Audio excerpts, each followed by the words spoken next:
പ്രിയപ്പെട്ട പ്രേക്ഷകരെ, കേരളത്തിൽ ഇങ്ങനെയാണ് അവസ്ഥയെങ്കിൽ വലിയ പ്രളയഭീഷണിയിലാണ് കേട്ടോ ഒഡീഷയും അസാമുമെല്ലാം.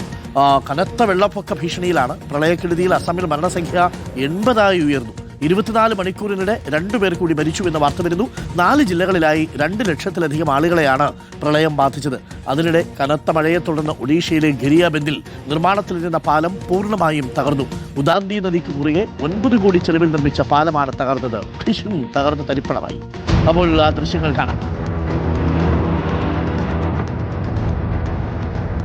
9 കോടി ഒഴുകിപ്പോകുന്ന കാഴ്ച കണ്ടോ?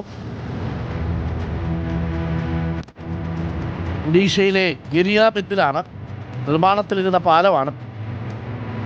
9 കോടി രൂപയ്ക്ക് നിർമ്മിച്ചുകൊണ്ടിരുന്ന പാലം അങ്ങനെ ഒഴുകിപ്പോകുന്ന കാഴ്ചയാണ് പ്രിയപ്പെട്ട പ്രേക്ഷകർ കാണുന്നത്. പലയിടങ്ങളിലും നിന്നും വരുന്നത് പ്രളയത്തിൻ്റെ ദൃശ്യങ്ങൾ തന്നെയാണ്. ആദിൽ പാലോട്ടുണ്ട് നമുക്കിപ്പം. Adil Palott, very good morning Adil Palott. ഡൽഹിയിൽ കാര്യമായ മഴയൊന്നുമില്ലേ? ഇവിടെ നല്ല മഴയാണ്, നല്ല തണുപ്പാണ്. രാവിലെ എഴുന്നേൽക്കുമ്പോൾ നല്ല സുഖമാണ്. ഇങ്ങനെ അന്തരീക്ഷം ഇങ്ങനെ തണുത്ത് ഇങ്ങനെ വിറങ്ങലിച്ചിങ്ങനെ ഇരിക്കുന്നുണ്ടാവും. കാറിലും ബൈക്കിലും ഒക്കെ വരുന്ന സമയത്ത് മുഖത്തേക്ക് ഇങ്ങനെ കാറ്റടിക്കുന്നുണ്ടാവും. എന്താ ഡൽഹിയിലെ ഒരു അവസ്ഥ?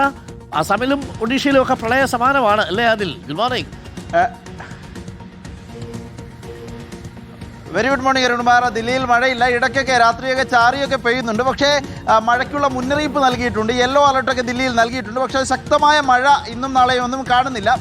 പക്ഷേ അരുൺ പറഞ്ഞതുപോലെ ഉത്തരേന്ത്യയുടെ മറ്റ് സംസ്ഥാനങ്ങളിൽ പ്രളയ ഭീഷണി, അത് വലിയ ദുരിതം വിതയ്ക്കുന്ന മഴയാണ് അസമിലും ഒഡീഷയിലും ഒക്കെ പെയ്തുകൊണ്ടിരിക്കുന്നത്.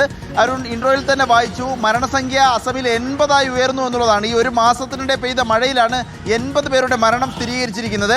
24 മണിക്കൂറിനിടെ 2 പേർ കൂടി മരിച്ചു എന്നതാണ് അസം സർക്കാർ അറിയിക്കുന്നത്. വൈതരണി,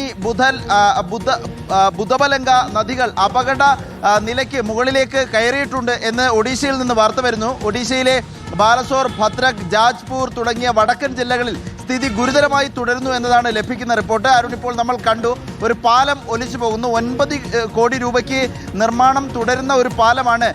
കനത്ത ഒഴുക്കിൽ നദിക്ക് കുറുകെയുള്ള പാലം, ഛത്തീസ്ഗഡ് ഒപ്പം ഒഡീഷ 2 സംസ്ഥാനങ്ങളെയും ബന്ധിപ്പിക്കുന്ന പാലമാണ് ഈ വിധത്തിൽ ഒലിച്ചു പോകുന്നത്.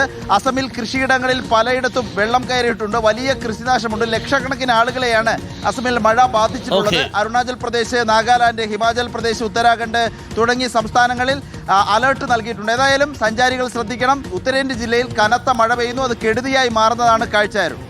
ഓക്കെ, ആദിൽ പാലോടാണ് വിവരങ്ങൾ നൽകിയത്. Thank you Adil Palode. ഞങ്ങൾ കുറച്ച് 2 ദിവസം മഴയൊക്കെ ആസ്വദിച്ചിട്ട് വരാം.